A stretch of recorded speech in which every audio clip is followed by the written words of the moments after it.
Bonjour à tous et bienvenue à l'écoute de ce message de l'Écriture et de la parole de Dieu encore. Nous allons pouvoir aujourd'hui ensemble continuer notre partage. Vous le savez, depuis vous qui nous suivez sur notre chaîne, je vous en remercie depuis un long moment. Donc une fois sur deux, en ce moment, je vous parle des 7 lettres de l'Apocalypse. Et donc nous avons avancé et nous arrivons bien tranquillement aujourd'hui à la 6e, qui est la lettre à l'église de Philadelphie, ou Philadelphia selon les traductions que vous avez sur votre Bible. Nous allons donc directement lire cette lettre dans le livre de l'Apocalypse au chapitre 3, les versets 7 à 13. Et puis je vais partager avec vous quelques enseignements principaux qui ressortent de ce que l'Esprit dit aux églises à ce moment-là, et donc de ce que l'Esprit de Dieu veut nous dire aussi ce matin ensemble pour nous parler. C'est tellement important que nous soyons réellement à l'écoute et avec la faim et la soif que la parole, le Saint-Esprit nous parle. Et je crois que si nous avons cette faim et cette soif, le Seigneur va nous communiquer quelque chose, c'est sûr, c'est essentiel. Donc, nous lisons Apocalypse 3, 7 à 13. Écrit à l'ange de l'église de Philadelphie. Voici ce que dit le Saint, le véritable, celui qui a la clé de David, celui qui ouvre, et personne ne fermera, celui qui ferme, et personne n'ouvrira. Donc à l'église de Philadelphia, il dit « Je connais tes œuvres. Voici, j'ai mis devant toi une porte ouverte, que nul ne peut fermer. Parce que tu as peu de puissance, que tu as gardé ma parole et que tu n'as pas renié mon nom, voici, je te livrerai des gens de la synagogue de Satan, qui se disent juifs et ne le sont pas, car ils mentent. Voici, je les ferai venir se prosterner à tes pieds et reconnaître que je t'ai aimé. Parce que tu as gardé la parole de la persévérance en moi, je te garderai, moi aussi, à l'heure de l'épreuve qui va venir sur le monde entier pour éprouver les habitants de la terre. Je viens bientôt. Tiens ferme ce que tu as, afin que personne ne prenne ta couronne. Du vainqueur, je ferai une colonne dans le temple de mon Dieu, il n'en sortira plus.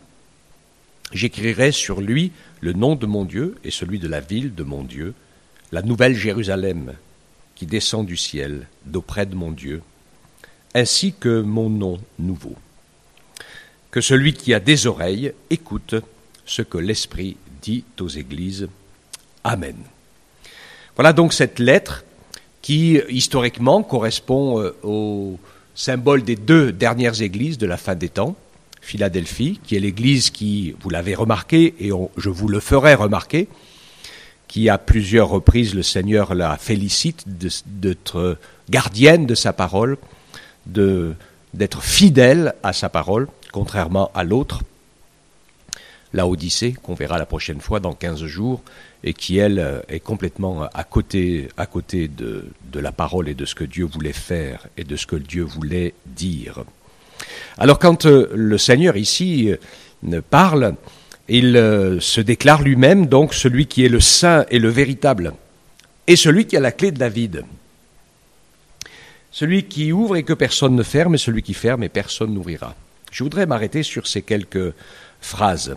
D'abord, le point essentiel, Jésus, notre Sauveur, le Fils de Dieu, est le seul qui a vécu comme un homme dans une sainteté parfaite, sans jamais pécher. Il nous a dit qu'il a été tenté comme nous en toutes choses, mais qu'il n'a jamais péché. Et donc, il est le véritable. Et Jésus a dit, je suis la vérité, le chemin et la vie. Nul ne vient au Père que par moi. Après, il donne un élément important. Il dit, c'est celui qui a la clé de David. Alors c'est intéressant. On va prendre quelques instants ensemble pour parler un petit peu de David et se demander, pourquoi Jésus se réclame de cette clé, de ce que David connaissait. Quand vous connaissez bien l'histoire de David, du roi David, on découvre rapidement que c'est un peu un chrétien avant l'heure. Quelqu'un qui aime le Seigneur, plus que sa propre vie, quelqu'un qui lui obéit, qui le cherche, et surtout qui est un adorateur, un homme de prière, de relation, et c'est ce que Dieu veut, que nous ayons une vraie relation sincère avec lui. L'Écriture dit de lui que c'est un homme selon le cœur de Dieu. Il n'a pas été parfait, David, on le sait, il a chuté aussi à quelques reprises. en ne comprenant pas ou en ne faisant pas les choses comme il aurait dû les faire. Mais il y a plusieurs éléments qui sont essentiels dans sa vie et on va les découvrir ensemble. D'abord, David était roi. Donc il est question ici, c'est Dieu qui a fait de lui un roi, le roi pour Israël. Il est question ici d'identité, son identité. Et le Seigneur nous rappelle qu'il veut faire de nous ses fils et ses filles. Nous sommes princes et princesses, fils et filles de rois. Et c'est important d'avoir à la conscience et à l'esprit notre identité, puisque nous sommes enfants de son royaume. Mais en même temps que David était roi, nous le voyons en regardant toute sa vie, nous voyons que David était un homme humble. Et c'est quelque chose de fondamental et qu'on voit toujours chez lui, chez David. Il était même prêt à laisser sa place sur son royaume, ce qui n'était pas le cas des prédécesseurs. Vous savez, ceux qui avaient goûté d'être roi, ils n'avaient pas envie de laisser la place. Personne d'ailleurs, tous ceux qui ont goûté, ils ne veulent pas laisser leur place. Mais David, quand ça a été difficile à un moment donné, il dit si Dieu veut plus que je sois roi, il a fait un peu ses valises et il est parti. Après, il a été rétabli. Donc c'est important d'avoir en même temps son identité de fils de Dieu pour nous maintenir dans la paix, dans la joie, et le fait que le Seigneur nous a adoptés comme ses fils et ses filles. Et ça doit nous procurer beaucoup de bonheur et de joie d'être ses enfants. Et en même temps, beaucoup d'humilité, parce que si le Seigneur le fait, ce n'est pas à cause d'aucun de nos mérites. Je voudrais bien savoir qui parmi nous mériterait d'être transformé en fils de roi. Aucun par le mérite.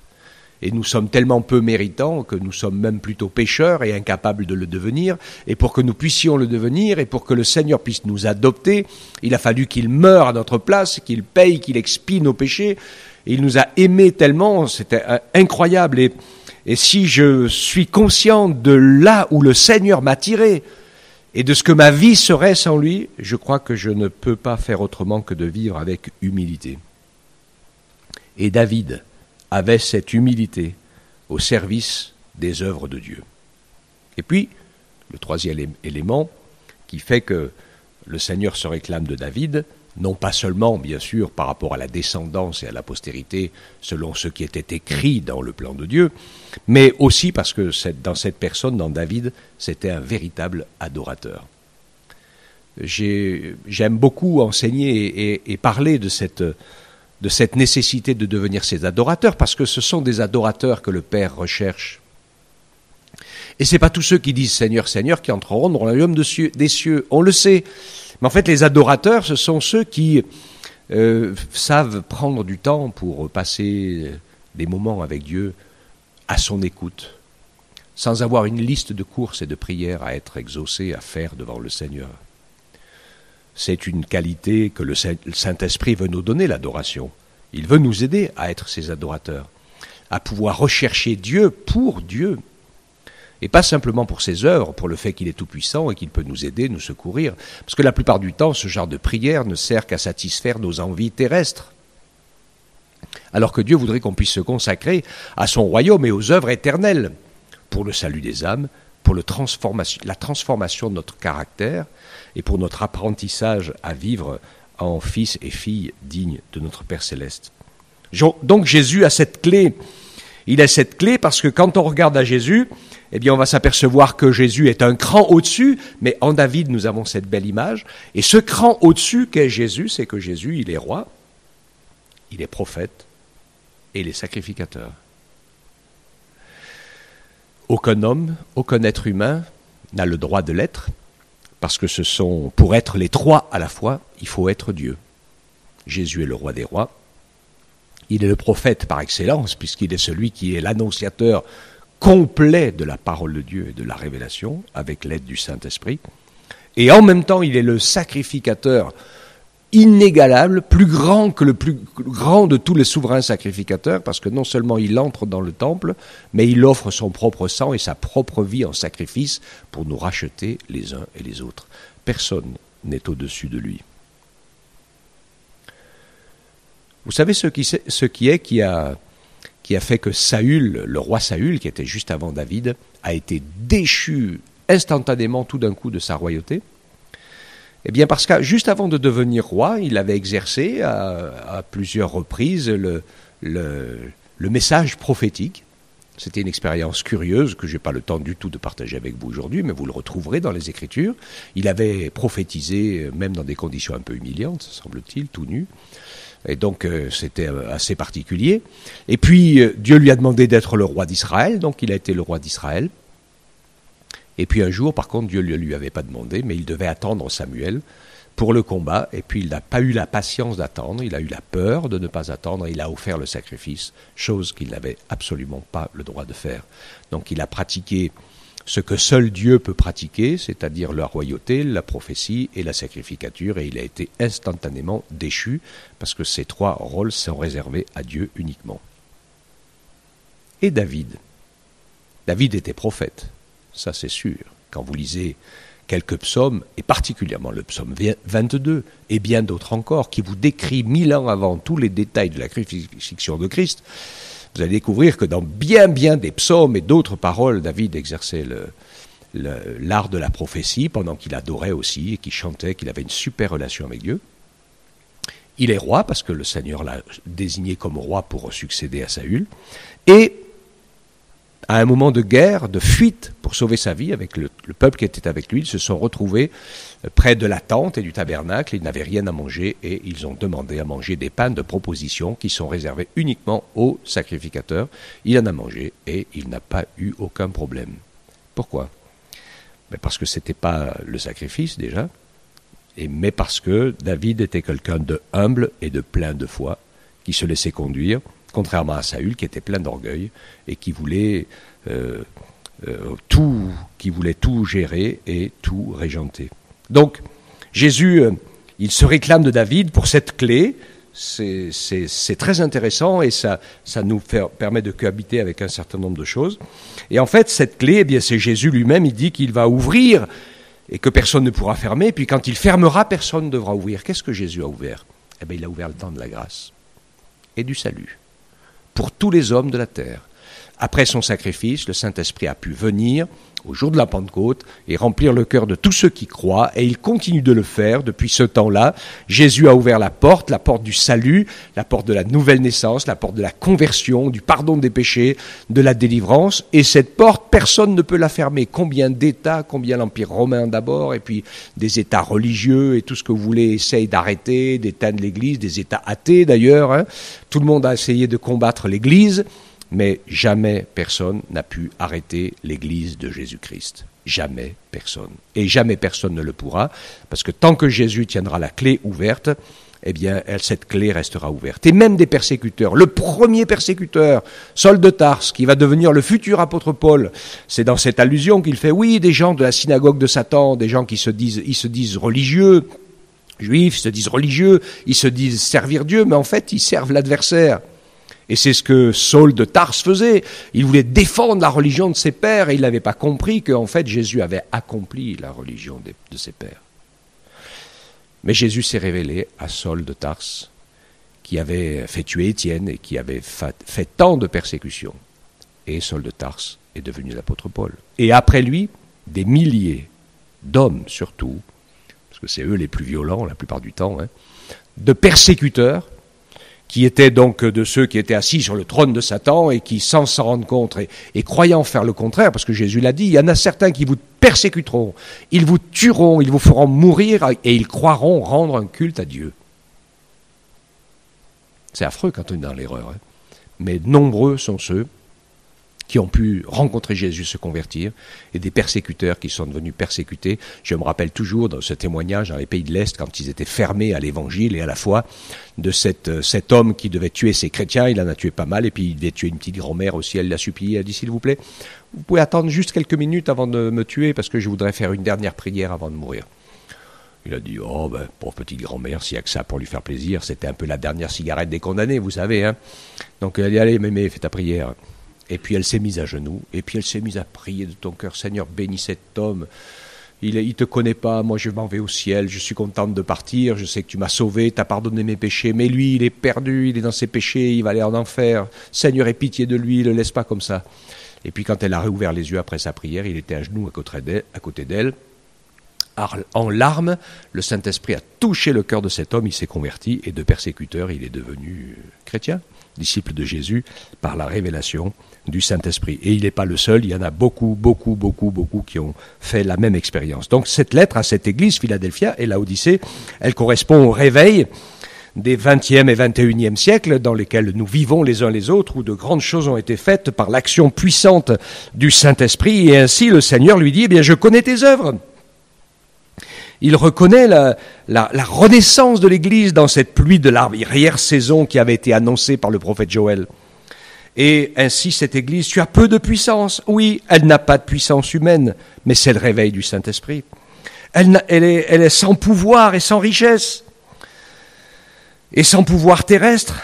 Oui, bien sûr, mais le pouvoir du Saint-Esprit amène les hommes à la repentance, à la conversion et au miracle. Elle est sans richesse terrestre aucune. Mais il y a de telles belles œuvres de charité, d'évangélisation qui ont été faites dans le monde entier. Le Seigneur a pourvu de manière merveilleuse et parfois miraculeuse pour nourrir des pauvres dans les orphelinats, pour trouver les moyens de prêcher l'Évangile, pour annoncer la parole sur la surface de la terre entière. Nous en avons vécu des choses. Le verset qui va bien de l'Ancien Testament, qui va très très bien avec cette « tu as peu de puissance, etc., tu n'as pas de richesse », eh bien, c'est Zacharie 4,6. Alors, il me dit, c'est ici la parole que l'Éternel adresse à Zorobabel, ce n'est ni par la puissance, ni par la force, mais par mon esprit, dit l'Éternel des armées. Amen. Et c'est ainsi que l'œuvre de Dieu s'est faite et qu'elle continue à se faire et que rien, absolument rien, ni personne ne pourra l'arrêter et seront détruits ceux qui, au fur et à mesure, s'y mettront en travers. Il fait le compliment à cette église au verset 8, il lui dit « Tu as gardé ma parole ». Au verset 10, il dit « Tu as gardé la parole de la persévérance en moi ». Oui, nous croyons que la Bible est la parole de Dieu, qu'elle dit la vérité, que Jésus nous l'a révélée. Quand nous avons lu cette parole, nous avons été touchés par l'Esprit de Dieu qui nous a emmenés à la repentance, à la nouvelle naissance. Nous ne sommes pas meilleurs que les autres, mais nous avons cru aux paroles que Jésus disait et elles ont changé notre vie. Elles nous ont ouvert la porte du ciel. La repentance et le salut est prêché donc partout, jusque dans les rangs des persécuteurs, et l'œuvre de Dieu se fait, car il n'y a de salut en aucun autre, car sous le ciel il n'y a aucun autre nom qui ait été donné parmi les hommes, par lequel nous devions être sauvés. Et le Seigneur lui fait une promesse à cette Église, qui est en même temps une information. Il dit « Je te garderai aussi à l'heure de l'épreuve qui va venir sur le monde entier ». Donc ici, ce texte, verset 10, nous apprend que quelque chose va se passer et que l'épreuve va venir sur le monde entier. Des temps très difficiles, qu'il conclut Jésus en disant « Je viens bientôt ». Donc ce qui est essentiel pour nous, c'est de savoir que le Seigneur est celui qui va nous garder. Il va nous garder comment ? C'est vrai qu'il y a beaucoup de croyants et de vrais chrétiens qui sont morts dans la persécution, qui ont parfois, c'est arrivé, tout perdu, mais nous allons être gardés dans notre identité de disciples de Christ, gardés dans notre nature de chrétiens, gardés dans la paix et dans la joie du Saint-Esprit. Vous savez, la réussite et la qualité d'une vie, elle ne dépend pas forcément de sa longueur, parce qu'il y a d'autres valeurs dans la vie, l'amour, la charité, l'interdépendance, prendre soin des autres, c'est parfois bien plus important que la jouissance du péché. Donc le Seigneur va nous garder dans cette épreuve qui vient sur le monde entier, dans notre identité de disciples. Il va nous permettre de garder notre couronne de fils et de filles de roi, cette couronne que nous a donnée le Père éternel par le Saint-Esprit. Ainsi, Éphésiens 1,13 nous dit « En lui, en Jésus, vous aussi, après avoir entendu la parole de vérité, l'évangile de votre salut, vous avez cru, et vous avez été scellés du Saint-Esprit qui avait été promis. » Je voudrais dire quelque chose ici qui est importante, parce que les chrétiens ne sont pas meilleurs que les autres. Des fois, on peut s'en moquer, parce qu'il y en a qui sont un peu simplets. Voilà, c'est monsieur et madame tout le monde. Mais il s'est passé quelque chose. Quand on a ouvert notre cœur au Seigneur Jésus et à son Esprit Saint, il nous a scellés. Et vous pouvez nous couper en morceaux. Tous les morceaux diront que Jésus nous aime, qu'il est la vérité et qu'il est le Sauveur. Alléluia. Alors le Seigneur parle de cette Église que nous voulons être. Et il dit du vainqueur. Le vainqueur, j'en ferai une colonne dans le temple de mon Dieu, il n'en sortira plus. Alors quand je lisais ce verset, au début, je me disais, quand même, j'aimerais bien pouvoir me promener un peu de temps en temps. J'ai pas envie de passer tout mon temps dans le temple. Et Et puis il dit, j'écrirai le nom de mon Dieu, celui de la ville de mon Dieu, la nouvelle Jérusalem, ainsi que mon nom nouveau. Alors c'est quoi une colonne? On en a quelques-unes dans ce bâtiment ici de colonnes. Ce n'est pas des belles colonnes grecques ou romaines ou dans les grands temples, mais c'est comme des colonnes en béton, et les colonnes en béton, elles soutiennent tout le bâtiment ici. Elles sont la structure, elles sont sa force. Il y en a 3 paires qui sont là et qui tiennent tout notre bâtiment. Donc c'est intéressant. Si vous voulez venir un jour à l'église de Guéret, on sera très heureux de vous accueillir. Et on peut voir quel est le travail de la colonne, qui est la structure de maintien de la force d'une construction, c'est sa solidité, c'est sa stabilité. Et je vais vous dire quelle est l'explication. C'est que tous ceux qui ont consacré leur vie à la construction du royaume de Dieu, même parfois jusqu'à en mourir, sont des gens qui sont des colonnes dans la révélation éternelle de l'amour de Dieu. Et je vais vous expliquer pourquoi, au travers du verset que je vous cite, le dernier de Romains 6, 23, qui nous dit « Car le salaire du péché, c'est la mort, mais le don gratuit de Dieu, c'est la vie éternelle, qui est en Jésus-Christ notre Seigneur. » Je vais couper ce verset en 2 et je vais vous dire que le monde qui vit sans Dieu est la preuve. Il est la démonstration et la preuve que la parole de Dieu est la vérité quand il affirme que le salaire du péché, c'est la mort. Et il nous dit que les hommes vivent dans le péché. Je crois que je n'ai pas besoin de beaucoup insister et de vous faire un dessin pour vous dire en fait que finalement, sur la terre, au milieu des hommes, ce qui a le plus de place et le plus d'importance, c'est la mort. Les hommes passent leur temps à s'entretuer les uns les autres.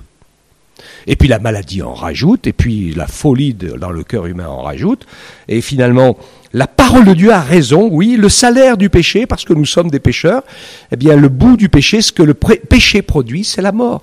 Et sur notre terre, il n'y a rien d'autre que la mort.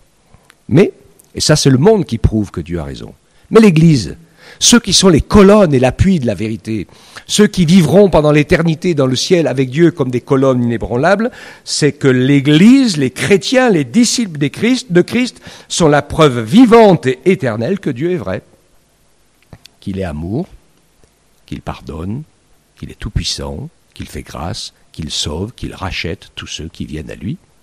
Alléluia. Même au dernier moment, comme le brigand sur la croix, qui a pris conscience de son péché et qui a réalisé la sainteté de Jésus et qui a dit « Toi, tu n'as rien fait de mal, moi je suis un pécheur. » Et il dit « Seigneur, souviens-toi de moi quand tu viendras dans ton règne. » Et Jésus raconte pas des salades et des histoires. Hein. Il était en train de mourir en expiant nos péchés. C'était la pire de toutes les épreuves qui peut être traversée par personne. Et elle était tellement terrible, cette épreuve, qu'elle l'a emporté dans la mort très très vite. Mais il se permet quand même de dire à cet homme, je te le dis aujourd'hui, en vérité 2 fois, hein, en vérité, je te le dis, aujourd'hui tu seras avec moi dans le paradis. Alléluia. Oui, l'Église, les croyants, eh bien, sont les colonnes et l'appui de la vérité, les colonnes et l'appui de ce que la Bible a raison, de ce que la parole de Dieu a raison et que la foi dans le Seigneur a pour résultat la vie et la vie en abondance et la vie éternelle.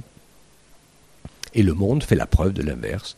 Le salaire du péché, c'est la mort, la souffrance, la détresse, la destruction, la perdition, la malédiction.